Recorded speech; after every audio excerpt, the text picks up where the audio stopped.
अदाकार और गुलकार फवाद खान की फिल्म आएगी, चलेगी, धूम मचाएगी, लेकिन भारतीय नहीं देख सकेंगे।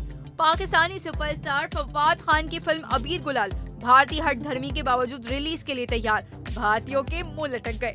भारतीय मीडिया के मुताबिक फवाद खान की ताखीर और तनाज़े का शिकार फिल्म अबीर गुलाल को नया नाम देकर 29 अगस्त 2025 को रिलीज किया जाएगा।